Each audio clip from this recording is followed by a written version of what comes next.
Oh my God, there's so many mosquitoes. This is insane.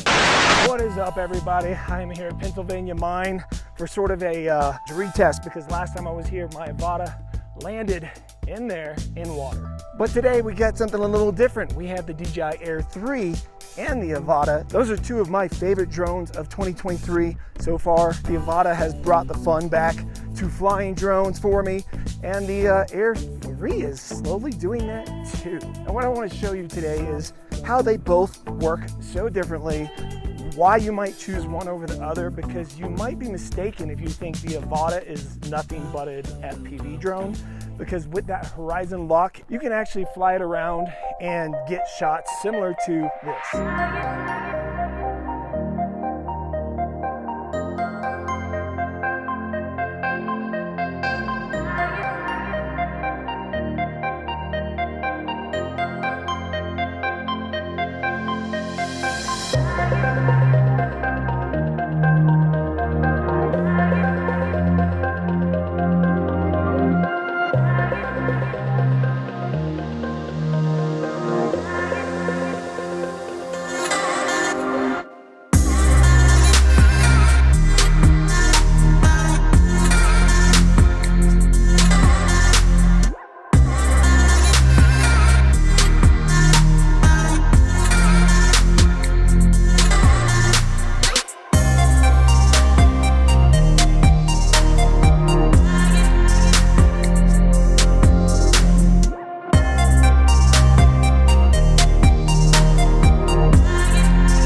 Oh yay, the water's all dried up. I think we're gonna try it again today. This is where we came. If you missed the video, it's in the card over there, one of those sides. And that probably ruins it. So make sure you stay to the end, because I'm gonna go over, not really the picture quality so much, because we all know the Air 3 is going to surpass the Avata as far as that goes, but I wanna go over how they fly, how we use them, what's more fun, what's more practical for whatever use you might have. Do you guys know what this is?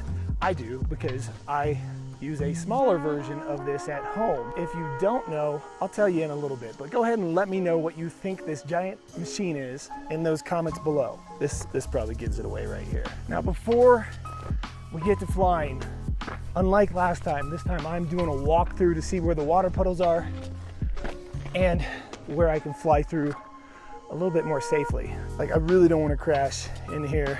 That would suck to try to dig through here. There's so many nails and things to just screw yourself up on. You don't want to step on one of those. That would absolutely suck. Can you say tetanus shot? Because I can. Sometimes you don't even really need a drone. I mean, you can climb up in the mountains and get these views. That's my buddy Jonathan, his brother Ben, and his son Roman. They're going to be joining us in the video today.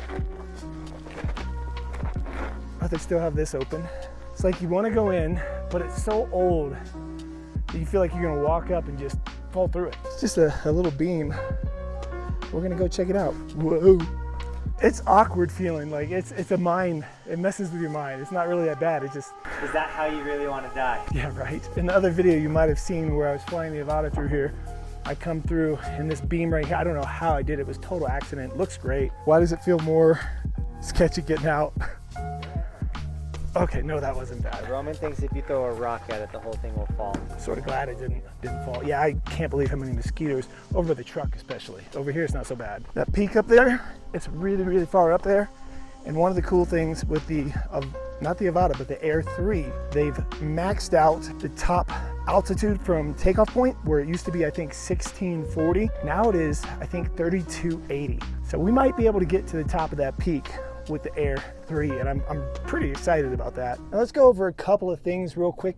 There's mosquitoes everywhere, first of all. So I'm gonna get a few bites making this video, so if you guys are enjoying this content, be sure to smash the thumbs up button, subscribe, and all that stuff to say, hey, thanks for getting bit by so many mosquitoes to make this video, Sean. I really appreciate that. So on the outside, these two drones are so different, and that's okay, because they both capture different types of video. This is considered just a camera drone. It does 4K, it does a whole bunch of active track features, quick shots and all that jazz. Where this one, you're flying with goggles, you're doing manual, which is acro for those that don't know, which is full control, which means that you can actually make the drone completely do 360s like so, or you can slow it down, put it in normal mode or sports mode, lock the horizon or leave the horizon unlocked so you still get that sort of drifting motion.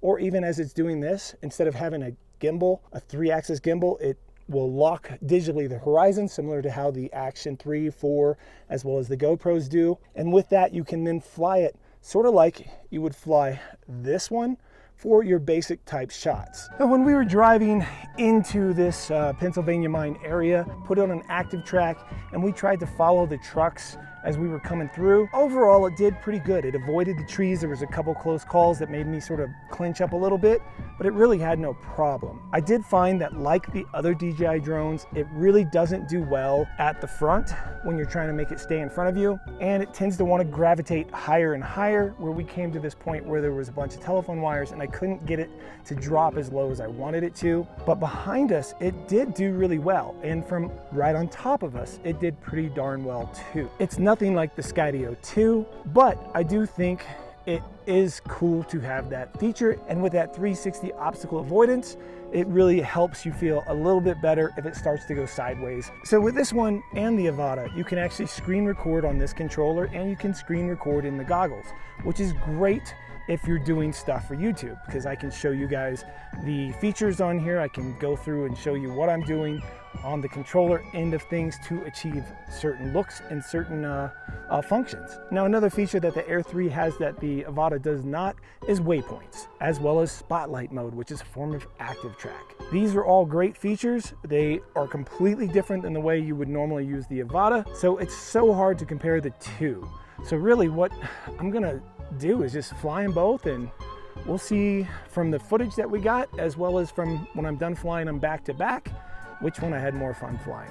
We're gonna start out with it in the 1x lens, and there we go. And we're gonna start out with spotlight mode, because that's something we just can't do with the Avata. To do spotlight mode, you select the subject by dragging a box over it, leave it right there in the middle down the bottom. You see where it says spotlight? So it's in spotlight mode. You hit record, and it should just keep that subject as it's going around the trees on its own. Nice.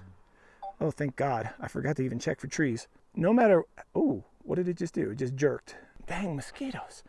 Come on, bugs, go away. As you can see, I can still tilt the gimbal. Oh my God, there's so many mosquitoes. Fly it around, and it's doing a pretty good job at keeping it right dead center. So as I fly over it, it should actually change the gimbal on its own. Let's see if it hits it. Hopefully not. Go, I'm coming in hot. Oh God, that was sketchy. Oh dang, that was a big mosquito on my back. So we'll go up, and the gimbal should tilt with it. And you guys can see that old mine is just a big mess. The amount of mosquitoes is ridiculous. God dang, man. I'd rather get stung by a bee than hundreds and thousands of mosquitoes. It's such a cool mode that so many people don't realize that these drones have, that I just really, really like. There we go, that's what I was looking for. I wanted to fly backwards until I got to this other thing.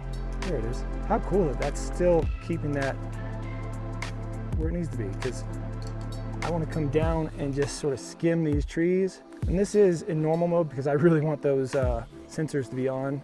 If you turn it in sports mode, you know, to go faster, but you will lose those sensors. But it's so smooth, right? Like, look how smooth it is, just keeping that in frame as we come back down. And it's just so cool to be able to do that, and just it does the framing for you.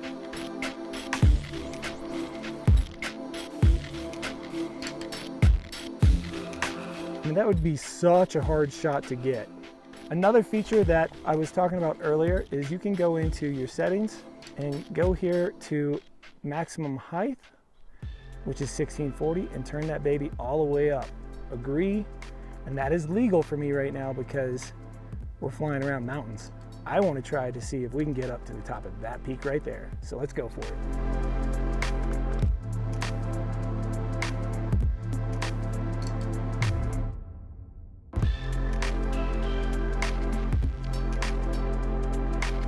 Now with mountains, you do have to be really careful not to get behind them because the signal does not penetrate. No matter how good this OcuSync 4 actually is, the signal will not penetrate through solid rock. Now it is over the 1640, so that new feature really comes in handy for me. I've got a great signal. The thing is capturing amazing video right now. This really is pretty impressive. And this is still just in the 1x lens. We have not actually, what is this? What is that? Huh.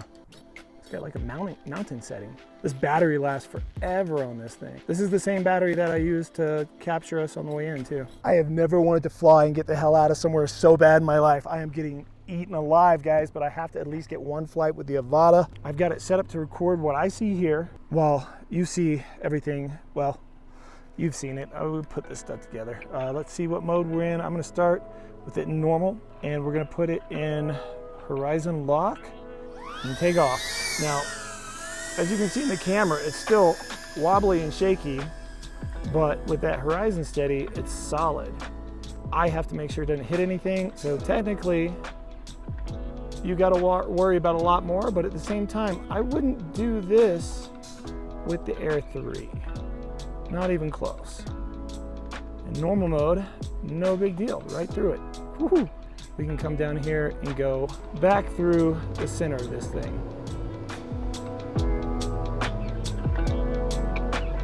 And last time I did this, I was in manual and I ate it and wrecked. So hopefully I do not this time, but we're in normal. So yep, easy as can be. What I was saying before, when you're flying around this thing, and if you're doing this because you like the fun of it, that's great. You can still lock it in normal, put that Horizonsteady on and capture some really cool shots like this. Now, I gotta be careful going backwards because I don't want to hit a tree or anything. So you're not gonna see me do such far away shots on this. Whoa, like that. See, I almost just ran into that there. So you gotta be careful about that kind of stuff. But you can simulate sort of that same look, right? It's different, but if you're flying it for fun and you just want this to work out sometimes as a camera drone, it is totally possible. And there are times where you can get a lot closer to things because you feel more confident because of the way the goggles work. That is definitely a difference. Now, before we fly up to the top, I want to show you what I really like about this. And we're going to put the angle of the camera up so we can fly a little faster. We're going to put it up to like 28. Then you do your sticks, and as soon as it bounces, now we are in full manual. So whatever way I push the sticks is the way it continues to go. You can see I can get faster up the mountain than I could with the other drone. And the coolest part is the way you come down the mountain. You just can't do that with a regular camera drone. We're gonna see how high we can get up with this one. We're not gonna be able to get up to the top, but we are gonna do a couple little passes by this. I do have to, see now, we're still in horizon lock, so that's sort of camera drone looking. But what's really cool about the Avata is that you can kick it into full manual, you can take off, land in full manual, you can switch it back to normal, get that Horizonsteady if that's what you want. This is what it looks like in full manual compared to what we were just flying in Horizonsteady with normal mode, or even in full manual. Horizonsteady is a totally different look. We double tap here to start it, and we're taking off in manual. Let's see if we can pinch. And we're gonna go ahead and do sort of like what we did with the Air 3 and head up the mountain as high as it will let us go. Hopefully, I forgot to check to see what those settings were. So hopefully we don't have any issues with that. There is the bit of that mine over there. So let's go ahead and in RockSteady do a little bit of a loop around it. There we go. We're just gonna sort of loop around it. It's really weird pinching when I'm not used to it.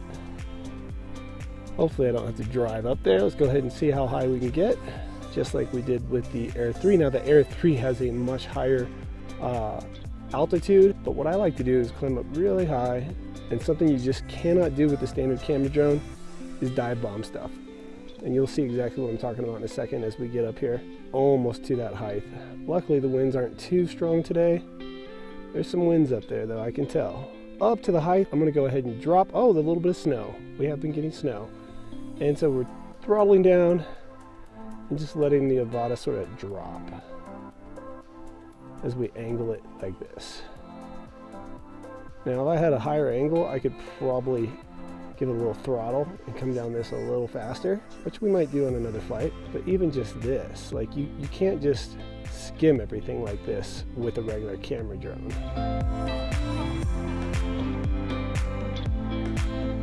And we'll go through some of these trees. Hopefully we don't hit one. Woo! Whew, getting a little close there. Not something I would do with my camera drone. But you see how like that is just such a different look. Even flying around the old mine here is such a different look than what it is when you're flying something like the Air 3. It's just not possible. Such a different look.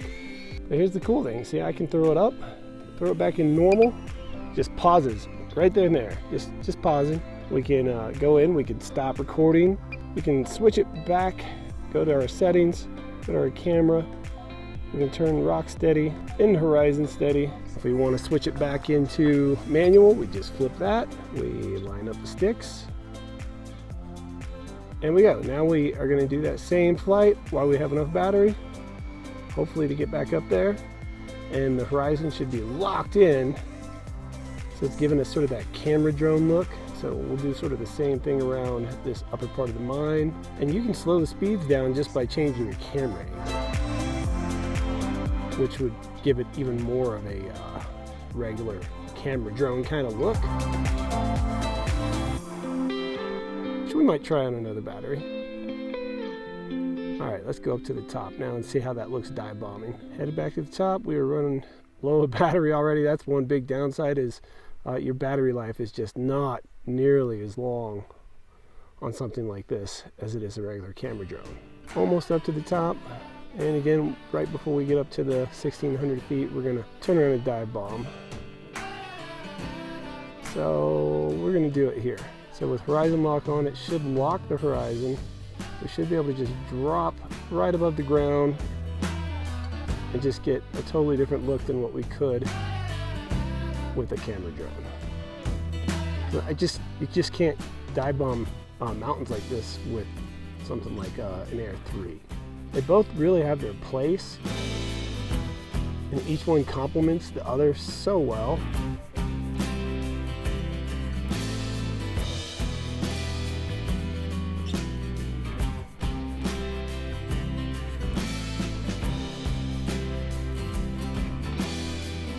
But you just can't do what I just did with a camera drone. It's just not the same. Even flying around the old mine looks so different in manual compared to manual with RockSteady versus manual with Horizonsteady. Two totally different looks. And if we want to pause it, we can hit pause. Where's the pause button? There. And that just sort of locks it, and you can then change your camera angle. You switch it back into manual. We can knock our camera angle down. We can go down to like 10. And you'll notice on this last little bit of flight, we're gonna have a much slower flight here. And remember, when you're flying around stuff, everything always looks so much faster when you're close to something than when you're up in the sky. So right now, we're flying around the same mine. Horizonsteady is still on. But look how much closer I feel comfortable going to everything because of the speed difference. Like I wasn't comfortable doing that a second ago. But with the battery low, we don't want it to kick into return to home or do any of that. So we're gonna bring it in and land it. And again, all you have to do, throw it normal, pull your goggles off and bring it in. That's it. That's the big difference with the Avata versus a regular camera drone. You just get variety, you get more options in a sense. Well, I can't really say more because with the camera drone you have the active track, which we used earlier. You have obstacle avoidance, which this does have some on the bottom, but it doesn't have any in the front. or the back, or the sides, or the top. So there's a trade-off depending on what you want. Personally, for me, I like having both types of drones because when you mix the footage in, like we're going to at the very end of this video, you get these amazing shots that just really blend together and make for a really immersive video. It is a little beast. It can take quite a few hits without getting any damage. I've wrecked this thing multiple times and there's really nothing wrong with it at all. It just keeps wanting to go and go and go. If you're wanting to get into FPV, it is a bit expensive to get into it compared to something like a Tiny Hawk, but it does fly like a normal drone. You can throw it in normal mode. You can put a brake on it. It just hover there. So it's a pretty cool way to get into the hobby. If you're trying to take that next step and you've done camera drones and you want to get fun back into the hobby that's starting to dissipate, this is a way to do that. As promised, that piece of machinery that I showed you at the beginning of the video, that is an air compressor. They used to be enormous, but yeah, that brand is still around making air compressors to this day. There are no mosquitoes around me now, so we can get into talking about these two drones. And I can tell you first, they are so different, so different that I cannot really tell you just a winner, right? It really depends on the use that you want to use it for. In this particular video, I did not do anything with the 3x zoom. I did everything with the standard wide angle camera. If you want to see a video that really showcases that 3x zoom, check out my video I did with the Air 3 versus the Air 2S in the card right over there. It's pretty damn impressive. The Air 3 has all those built-in features. It does have 360 obstacle avoidance, and it worked really well. I didn't run into anything, and I didn't really even pay attention. I hoped and trusted that the drone would do what it was supposed to do. I had bypass mode on, so instead of it stopping when I was in spotlight mode, it did what it was supposed to do, and it went around those objects. Same thing when I was doing active track, had the bypass mode on, which lets it sort of go around the objects instead of stopping, and then you have to sort of save it. It worked flawlessly through the entire time I was flying. Now, if you want the higher resolution and you're looking for like just big epic shots, the Avata is not the drone for you. I can tell you that right now, and you don't even need to watch any more of this video. But if you've had a lot of drones, and maybe you already have an Air 2S or 2, or maybe you have a Mavic 3, and the fun is no longer there, and it's becoming sort of a hassle, sort of a job for you to fly, and you just want something new and something different, then the DJI Avata is probably the drone for you. It does let you fly around in normal mode, in sports mode. It lets you lock the horizon so you can get those super still shots just similar to a camera drone. You just don't have all those other features like you would on something like the Air 3. You do have to worry about hitting things. You have to worry about flying backwards, sideways.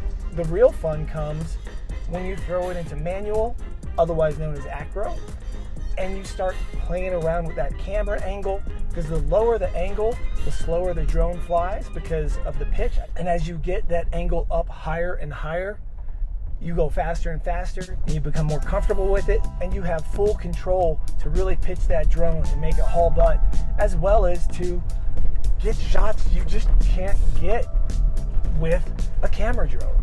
I think they complement each other so nicely. I love the fact that they work together so well, and you can go from that camera drone look with that higher resolution and those kind of shots that you just can't get with the Avata to something with the Avata that has the kind of shots you just can't get with something like a camera drone. They're just like a match made in heaven. So if you have the funds to get both, then that's highly what I recommend you do.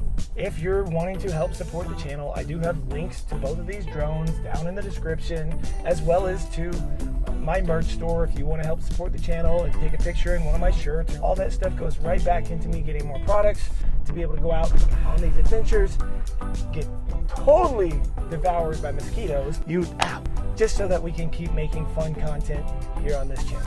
Hopefully you guys learned something from this video and it helps you out. If not, and you're still got questions, let me know in those comments below. And until next time, you've been watching The World of Oz. I'm Sean Oz, and I'll see you in the next one. I've been wanting to do this since the very first time I came out to Pennsylvania Mine, and today we're doing it.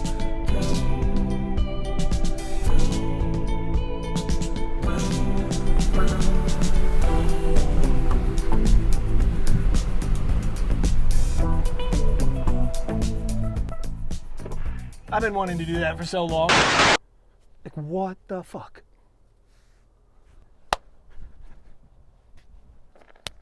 Jeez, screws suck. I still gotta fly one more drone before I get into it. I am getting so chewed up by mosquitoes. You have like 7 around you, right? I know, it's ridiculous.